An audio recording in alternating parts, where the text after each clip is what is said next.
It's lovely to talk to everybody on the other side of the planet. Um, it's coming up for Earth Day, which is a celebration of our planet. That's next week. But I think it is important to talk to everybody across the planet. So I've got about 103 slides. Most of them are just pictures, and I'm going to tell you the story of kind of my life and the campaigning work we've done. Lessons learned throughout, and I'll try and refer to what some of those skills are that we need to make us all able to live on the planet in harmony with each other and with the planet. I'm going to go fast and furious, lots of pictures, and then we'll have Q&A at the end.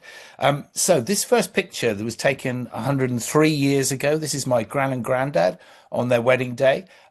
2 points to this. One, my granddad, William McRae, had just returned from fighting in the trenches in World War One. Sadly, this is another thing that we seem to have allowed ourselves to slip back into, having war on the kind of edges of Europe and conflict between big nations. The other thing is that it's about time and how things change over a period of time. And I'll refer to that a few times in my talk. But if you were to show my gran and granddad the world in which we live now, the fact that I'm talking to people right on the other side of the planet via this little tiny computer screen, and we're all linked. If you showed them how our health systems are, our transportation systems, it would completely blow their minds. And what we need to think is that some of the things, if you were to teleport us 100 years into the future and show us the world in which we lived, it would blow our minds. And some of the things that will be invented along the way, we won't even be able to perceive. But that's part of that changing period of time. Um, I was born, so that when that picture was taken, the global population was 1.9 billion people back in 1922. I was born in 1962. The global population was 3.1 billion. It's now 8.2 billion. I was born in a place called Devon, and I was very privileged. I was allowed to grow up in the natural environment. This is Dartmoor, where I still go walking, good for physical and mental well-being. I have an absolute passion of love and going surfing, something I still do as much as I can. I have a love of trees. This is when I lived in one for 2 years. I didn't really, but what I'm going to try to do here. So there is this skill, and there's a big debate at the moment about the language that we use to communicate this. Some of what I'm going to talk about is really serious, but there's a humor, there's an ability to draw people to the table and to have passionate, meaningful, positive conversations about the challenges facing us, but also what we need to do about it. So I developed through being out in nature. I developed a love for the natural world, and a love for the planet on which we are kind of honored and privileged to live. And we are the lucky ones. You know, the very fact that we're here on a computer, we'll have a roof over our heads, and we'll be warm and secure tonight, and we will probably eat good food. That makes us privileged. And there are millions of people on the face of the planet that don't have that. And therefore, this next quote from the race, gender, and environmental campaigner Alice Walker: activism is the rent I pay for living on the planet. So because of those people who can't, who are living in extreme poverty and strife, we really need to pay our rent. So the onus is on us even more. So I'm going to tell you the story of Surfers Against Sewage, intelligent activism, and the tools that we use to help drive positive change happen. And one of the things why I say intelligent activism, when you want to make change happen, it has to be about far more than just holding up placards and shouting and protesting. Yes, you need to do that in order to raise awareness of some of the problems, but you then need to make those changes happen. So this is the beach where I live, still live here. This is Porthtowan, low tide and surfing, and this is the aim. So this was our aim, was to be able to enjoy the natural sea for the wonderful thing that it is. As I said, good for physical and mental well-being, good for tourism. Lots of people use our coastal waters. It's a big generator of income in the area where we live. So that was our aim, and we always held that in our hearts and our minds. And in life, and again, in the journey that we need to go forward, there's always this combination between heart and mind. And at times we need to use the mind more, but we also at times need to use that heart, especially when we're trying to bring people to the table to work with us. So if that was our aim, we had a problem. And I'll quote Margaret Thatcher. In 1989, she was the Prime Minister of Great Britain, and she stated on national television that all sewage was treated before discharge. Now, that was an outright lie. When she said that, there were 400 million gallons of completely crude sewage, literally what you flushed down the toilet, went straight out to sea every single day, continuously at all times. There were no sewage treatment works around the coast of the UK, the United Kingdom, whatsoever. This is our local outfall pipe, 2.5 million gallons of crude sewage flowing up the coast. This isn't a made-up picture. This is a lump of human feces with a panty liner around it. That wasn't set up at all. So we knew this was the problem. We set out, and we very early on, these were our four big aims and principles, that all sewage should be treated fully before discharge into the sea, and for both the liquid, the water content, and the sewage sludge to be regarded as a resource rather than a waste. And if you regard them as resources, you change the economic way that you look at the sewage. A complete cessation of the marine dumping of toxic waste, the water industry's capital investment program, so the money that they were going to spend to clean this up, that should be aimed at the real issue of sewage disposal, the viruses, bacteria, and the nutrients contained therein. And importantly, and this applies right across, especially to the big challenges we face, the greatest environmental benefit per pound of customers' money spent. When we're going to come to the challenges, we have to spend our money wisely. The water industry, where this is a picture of the die-off rate of various organisms in salt water. And you'll note that hepatitis A can do 100 days in salt water, whereas on the left-hand side of the screen, you've got fecal coliforms. And this was what our government were testing for. But because they die off rapidly, you would see that an absence of them didn't mean that the water was actually clean and the viruses weren't there. So therefore, people were still getting ill, even though the beaches didn't comply. And this was us learning science and the science and the engineering to try and make change happen. And we were just a bunch of surfers. We didn't know what we were doing, but we had to learn and tool up and gain the skills to be able to drive positive change. So we looked high and low for a solution, because the water industry just wanted to build big pipes and big pumps and just discharge it further out to sea. So we needed to find a solution and an alternative to that way of thinking. And we looked high and low, and we found on a certain island that they built this thing called ultraviolet light disinfection. And I wrote some evidence to a parliamentary committee. So I was called up to go to Parliament, to government in London, and I put my suit and tie on. And again, another tool, another skill is to know when to dress up. If I'm going to go and lobby central government or, the Prime Minister or anybody like that, and I want them to change, I will dress accordingly. Just as I've bothered to put a shirt on this afternoon to come in front of you, because I want you to take the message seriously. So there is that showing respect to the people who you're trying to change. So there I was up in the Houses of Parliament in London, and the lords and ladies, and this was a bunch of lords and ladies, and they quizzed me and they said, how confident are you in this ultraviolet light technology, this new technology that's been invented?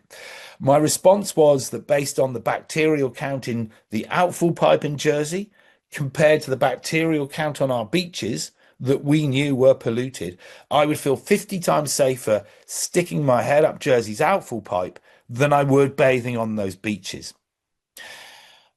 A week later, we got a telephone call from this island, the island of Jersey, and they said this would make brilliant marketing material for us, and would you like to come over? And this is Jersey's sewage outfall pipe. And about an hour before this picture was taken, the water was higher. But we had lots of media. We had like Sky Television, BBC Television, the Press Association, all on the end of that outfall pipe. And I jumped off the end, I turned around, I paddled as hard as I could, and I duck dived. I dived into the mouth of 100,000 people's sewage. And I got about 1 meter up that pipe before I was blown back out with the force. But I stand by what I said. It looked, tasted, and smelt cleaner than the beaches that we were bathing on.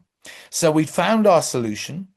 And importantly, it was £9 million cheaper than building a long sea outfall. So that thing of spending the money wisely is really important. And we'd found a solution that indicated that.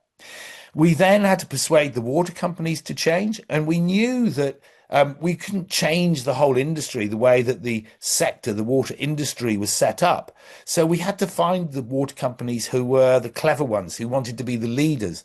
And Dŵr Cymru Welsh Water, they were the first company to fully adopt a full sewage treatment works with ultraviolet light disinfection for all of their discharges. And we went and cut the ribbon. We opened that first sewage treatment works, and it's Surface Against Sewage's name on that brass plaque up in Wales. The second water company to change, and this was a different technology, but another new technology. This time, as I said, changes coming through all the time. This was another company called Wessex Water. And on the right-hand side there, you'll see the gentleman with a blue neck to his wetsuit. And he's holding what's known as a microfiltration unit. And that removes 99.98% of all viruses and bacteria, and was invented by a Japanese company called Kubota. So again, these new technologies coming through. Now, Wessex Water were the first company where I started to get my head around what happens if you really build sustainability into the way that you run a company. Not just environment, but all elements of sustainability. And this is what they concluded. So they did this piece of work with 5 Capitals model and Forum for the Future. And if you do the right thing, then environmentally, your impacts are significantly reduced. Externally, people want to play ball with you. You're seen as a responsible company. You're seen as an innovator, someone who's going to make change happen. Your staff feel fulfilled and safe, and you will attract the best people to come and work for you, because the best graduates in engineering or science or any other field will always want to go and work for the best company. Your infrastructure is sustainable and your finances are growing. So that we found our solution, we were starting to drive change, but how did we push this up the public agenda? Well, we used to run around the country with our wetsuits and our gas mask and this 10-foot inflatable poo here. This kind of image would get us front page of the national media. And by being on the front page of the national newspapers, etc., that would allow us to argue those points. And you'll notice that this is quite a small image in the number of people. So protests don't always need to be big and thousands of people. You can protest very targetedly with a good photo opportunity. Politics, we must engage in the political system. We went to the Houses of Parliament in London within 10 months of forming. And the day we got there, we had lots of television following us. And we pulled the Secretary of State for the Environment, so the government minister, in front of us and in front of camera. And the day we got there, he announced a £2 million research investment into the health effects of bathing in sewage contaminated seawater. So even though we didn't know what we were doing and it was very scary, the very act of stepping forward helped trigger that research that would ultimately help prove our case. Now this is about power and time and the power of membership and your networks. We rapidly developed a membership database. We had 12,000 people join us quite quickly, going up to 18,000 people. And one of our members rang up in 1992 and said, I bought www.sas.org.uk for you. And we didn't even know what that meant at the time. And if you think now, no one, I mean, the www is gone. But if you think, so this is about how time moves and how rapidly stuff changes. We would work with national television programs and help write scripts and get our story into national television programs, turned into a drama. So not always documentaries, but all those people are always looking to develop and write stories. So although you might be working in the realms of sustainability, how you communicate it and how you spread the word is an important element. We bought shares in every single water company. This allowed us to affect their share prices and the financial ramifications of that. Were they a safe bet? And we would be consulted by people like the Financial Times as to which water companies were a safe bet. So again, using all the tools that the water industry used and using them to affect positive change for us. And we even went and briefed the president of the European Parliament. The gentleman on the right there is Egon Klepsch. And in 1994, this is in the European Parliament, and we briefed him with a dossier as to what we thought was wrong with the way our government was acting, but importantly, what we thought the solutions were that we wanted to see going forward, so how we could change that.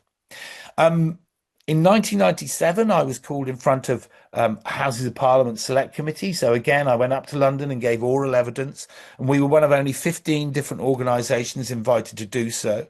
And when this was published, it concluded that by the year 2002, all sewage should be treated to tertiary level at all times and in all places. And about it took about another 6 to 9 months to roll that one through and through the legislative processes and for the moment to come. But then the government did announce that an extra £9.9 billion would be spent on the cleanup of our coastal waters, and that should be spent on ultraviolet light technology, not those old pump and dump mentality. So we won. We helped trigger that spend, and we changed the UK coastal waters. And when you go around the coast of Britain today, there are no continuous discharges of untreated sewage. Every single village, town and city now has a sewage treatment works. Sadly, it's gone backwards, and the water industry and the regulators have been complacent, and they're starting to go back to their dirty habits, which is a great shame. Just going to have a little sip of water.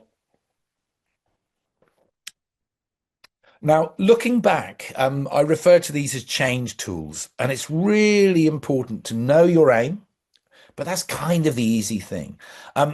Identify the problem. Again, it's reasonably easy to do that, but the better you know the problem, the better you can drive forward a solution. You need to create the environment for change, and that's media, regulators, and politics. You need to negotiate. You don't always get 100% of what you wanted at the end, and at the very end, we probably got 85% of what we were really aiming for. You need to stay at the table and do those negotiations. You need to know who your friends are and work with them and partnership and develop those relationships over a period of sometimes many years to develop that. But you also need to understand who your foes are. Who are the other stakeholders and what pressure points are on them?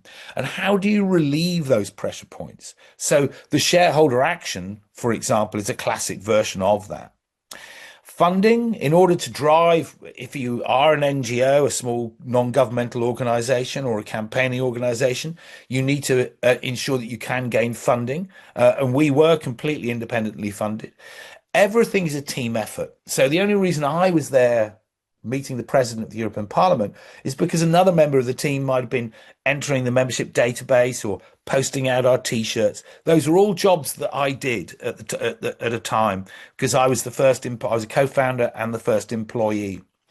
And making it fun. Now, by fun, I don't mean like, ridiculing it. I mean, making it attractive. If we walk into a room and there's two sets of people talking about the same issue, and one of those is really somber, really dark and very serious, and the other people have an energy and a positive energy, most people will want to go to the group of people who are the more positive. And also that I think a positivity can be a place where seeds of hope and innovation can flourish more, because people will come to it. I will at this point say that there at times was a deadly serious issue. In the last year that I worked at Surfers Against Sewage, I did give evidence at the coroner's inquest into the death of an 8-year-old girl. And that will be featured on national television again in the coming year or so. So at times this was a very, very serious issue. Help. always, always, always put your hand up and ask for help. Two things happen. The first is that you can be in a room and it might be something as simple as someone saying, I don't understand what um, GCSD, the global skills, GSDC means. And you can be in a room or it can be an acronym like that. And the moment someone puts their hand up, other people go, I didn't know what that means either. But you find that you create that kind of everybody understands what it would be. So, for example, UV, I could just say UV, but it's ultraviolet light disinfection is what I actually mean. So always ask for help to explain that. But the other thing is that when you put your hand up and ask for help is someone somewhere will say, yes, I can help you.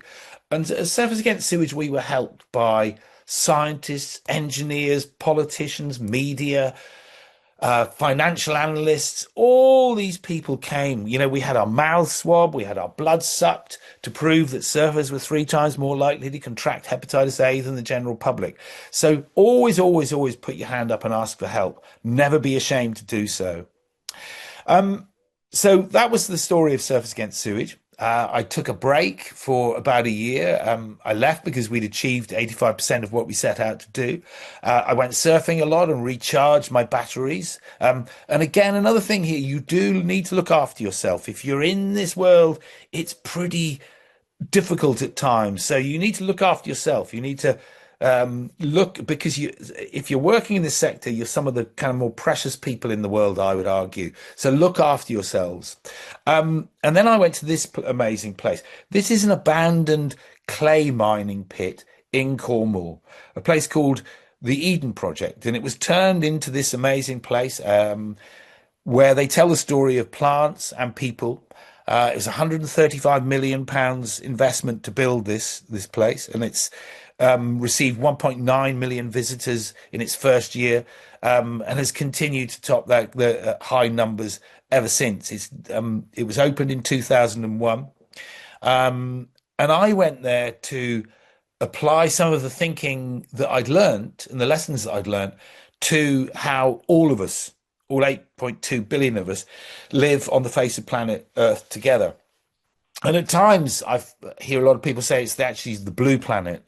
And again, this kind of picture, this one slightly, it's hard to find a picture when you go, and you might be able to help me here from the other side of the planet. When you Google or you look for a picture of planet Earth, it's always America that's in the center of it. And that's not necessarily the case. But sustainability to me is about, we all have an impact from the day we're born till the day we leave in a coffin. And sustainability to me is about minimizing the negative impact of our lives, but also having a life that meant something, a life well lived, where we gave back to the planet and to our communities. Okay, this is the heavy bit, and I need to say this is a reality check on our planet. So every year there's a conference called the Davos Conference over in Switzerland, and it's held by the World Economic Forum.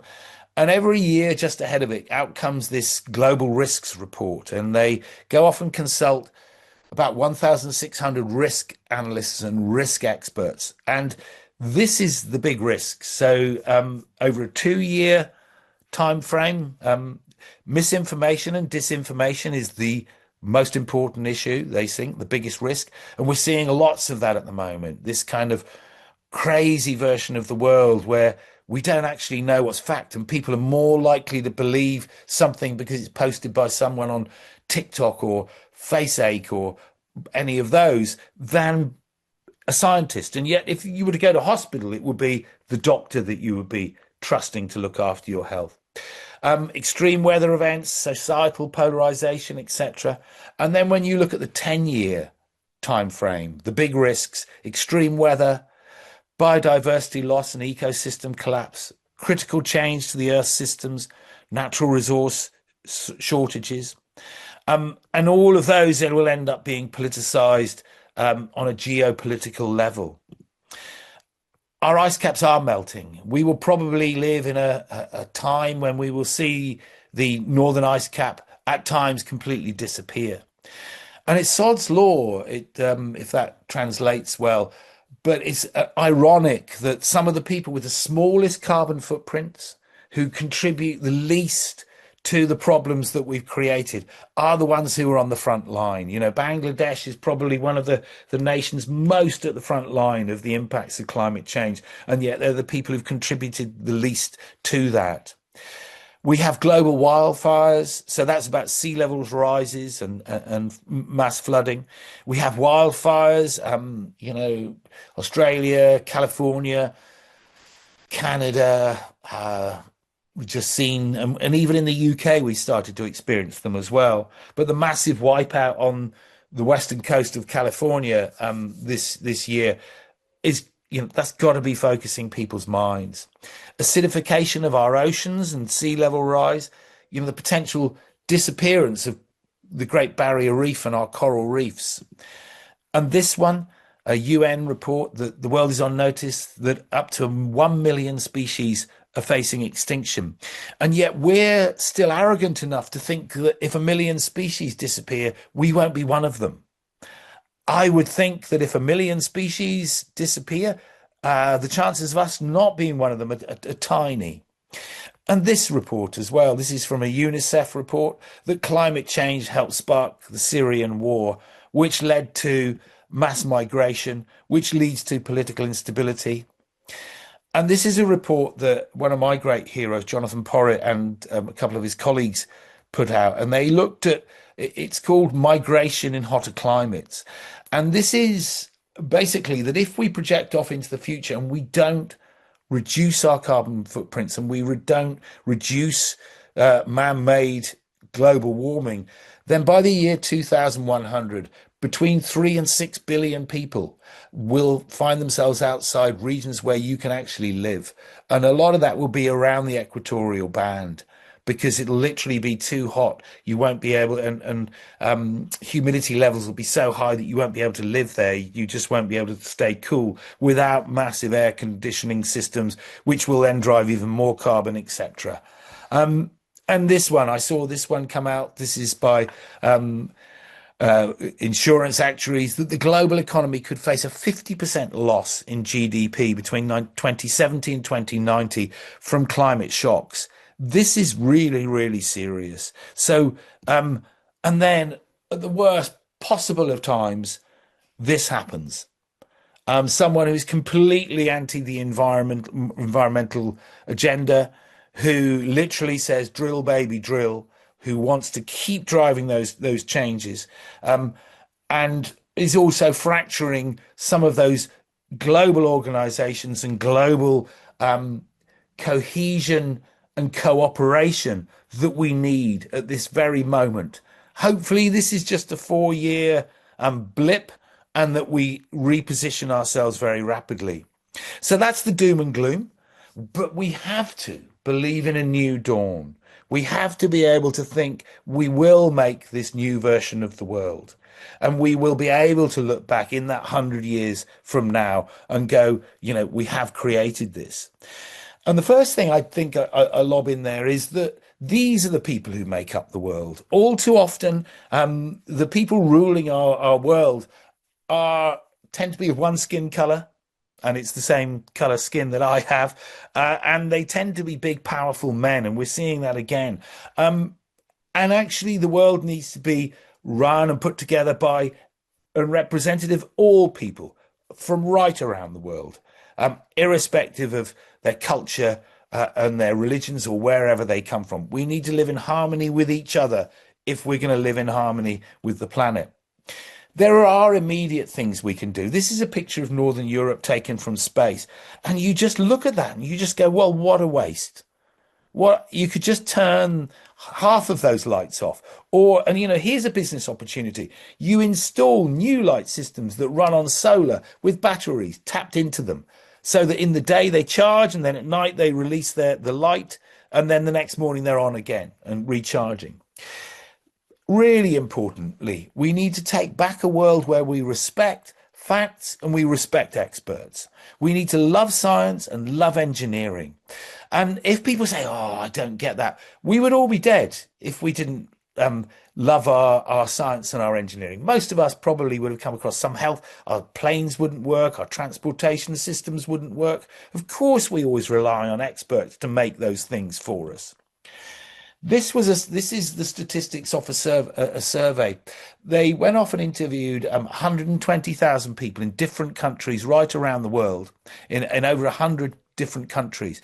They asked them about their concerns about the climate crisis and that's on us now and that we're in.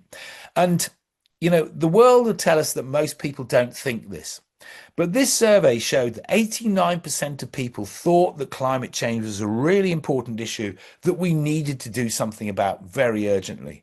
85% of those people said they would gladly spend up to 1% of their income to help to address that. But they all thought they were in the minority, because media had told them that other people didn't agree with them. So one of the things we need to do is to realize when we look around us that most of us want this positive future. Triple bottom line thinking. So triple bottom line is we lived in a time where we just been in driving that profit all the time. Make more money, and forget about the people and the planet. But we need to move to a version of the world where we live, where we take all three of these into account.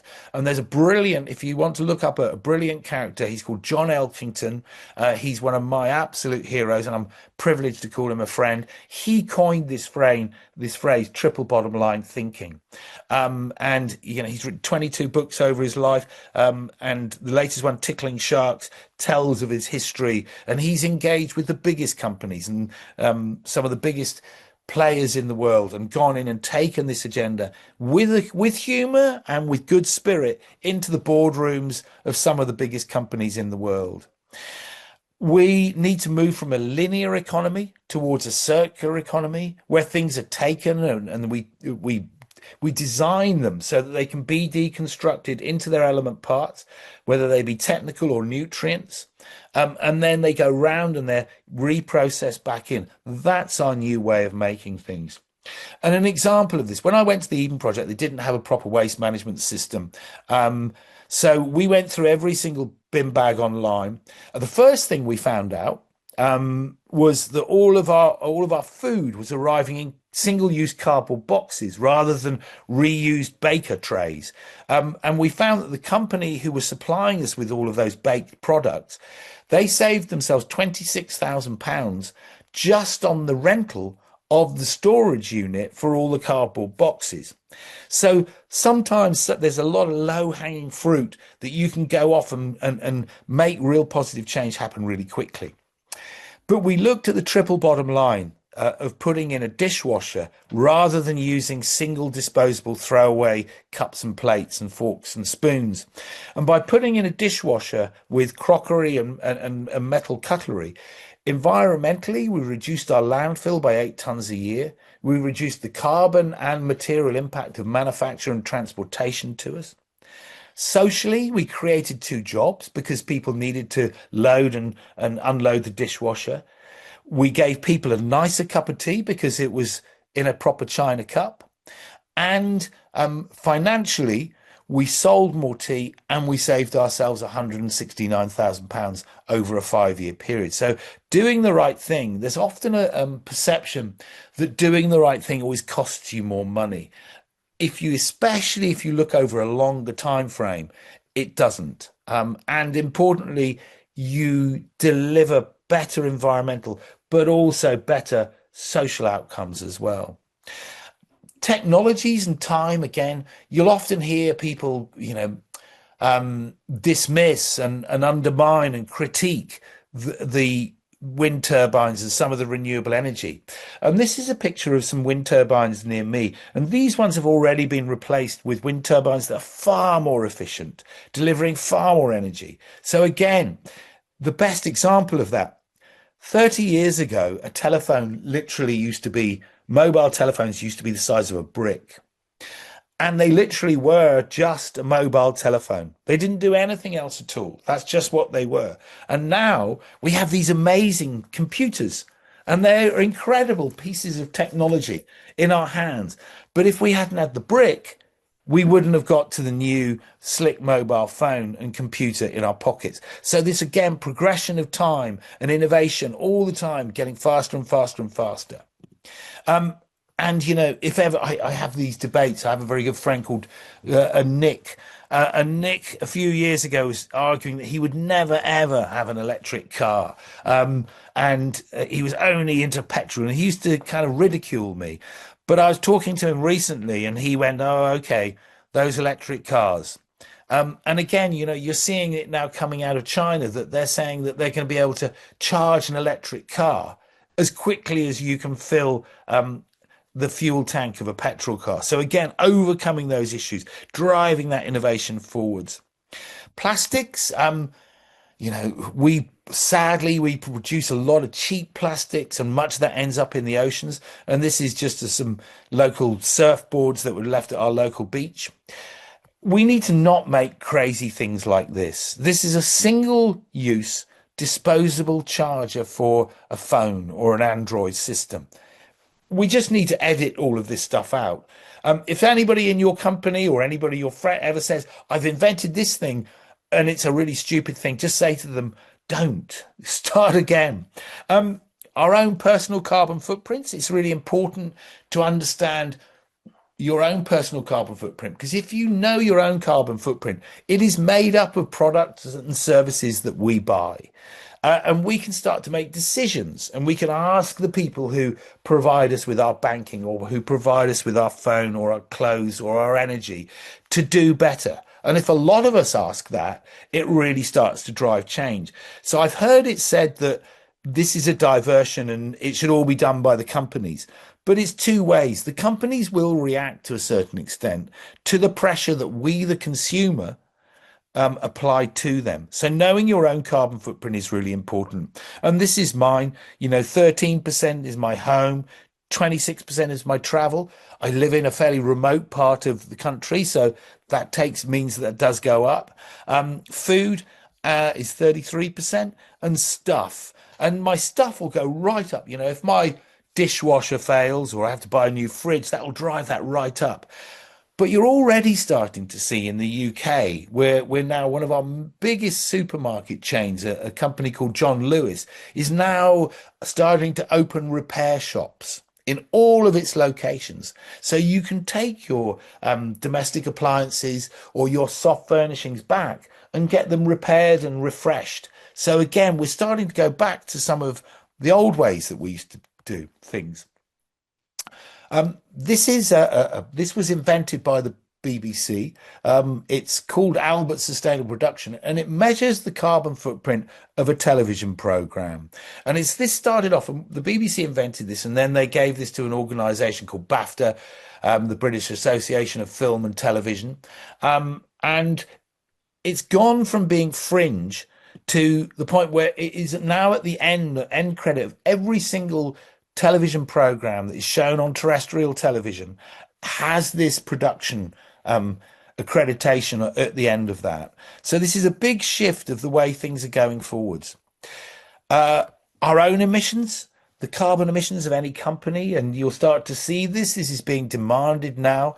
Scope 1 is the energy that you use, so the actual emissions of CO2 from any gas boiler or petrol that you would use in your own building or your own manufacturing or office. Scope 2 is your travel and other associated ones and the electricity that you purchase. And then Scope 3 is all the other, your supply chain, up and down your supply chain. So everything else. And at the moment, lots of companies have got their heads around what Scope 1 and what Scope 2 are, but they're finding Scope 3 is really big. And the good news, though, and hard to get that information, but the good news is that everybody's Scope 1 and 2, my Scope 1 and 2 is your Scope 3. So if you were to employ me, my Scope 1 and 2 is your Scope 3. And therefore, there's going to come this moment of massive data drop where we all suddenly understand, because everybody's done their Scope 1 and 2 and some of their Scope 3, and all of those elements will all come together. And if ever there was a business opportunity, it's how to manage all of that data and compile all that data. And Sometimes people say to me, oh, this is never going to happen. This isn't really going to roll out. Well, this is a requirement from our National Health Service.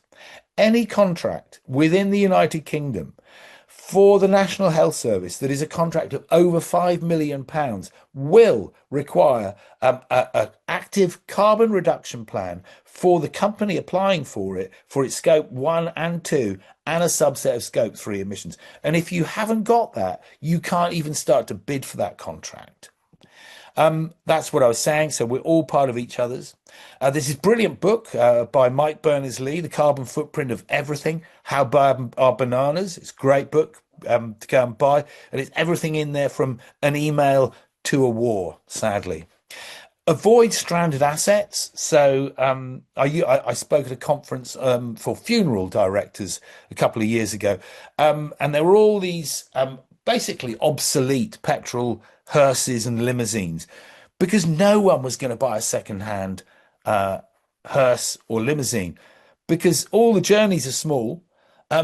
So they were all stranded assets. And one of the things that any company must do is to check if you're about to buy something, make sure that it's not going to be a stranded asset because it will become obsolete in a couple of years' time. Probably one of the most prestigious cars, and this is about how you communicate and the power of leadership, this again a skill of certain brands. And you would probably have to you could easily argue that Bentley is one of the biggest, highest profile prestigious cars on the planet. And this is the 10th anniversary of their solar power, and at times the whole of that factory operates completely off grid because of its solar energy Hello. panel. And hello, I'm going to keep going. I've got another few slides to do. This is another one. So again, where do we put our data centers? And this is, so data centers require massive amounts of energy to cool. And as we drive AI systems, etc., we will need to see that reduction. They'll drive more energy. And this clever company, though, put their data center next to a public swimming pool. And the same could apply to the heating systems for hospitals, etc.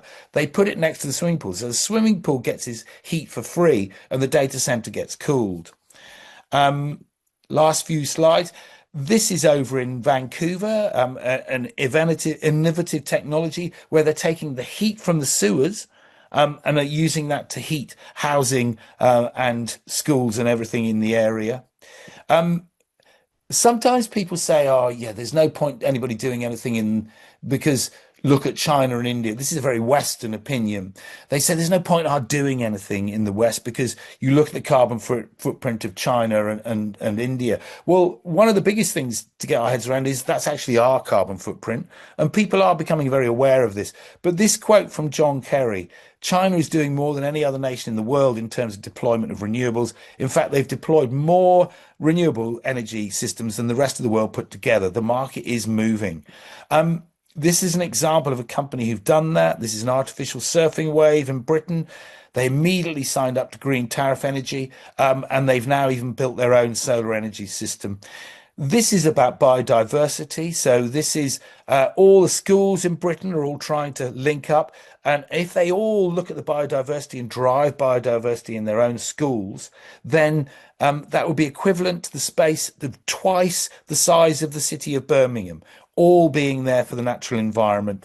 We need to help our natural environment recover. And we need kind of regenerative companies now, not just imbalance. We need regenerative companies.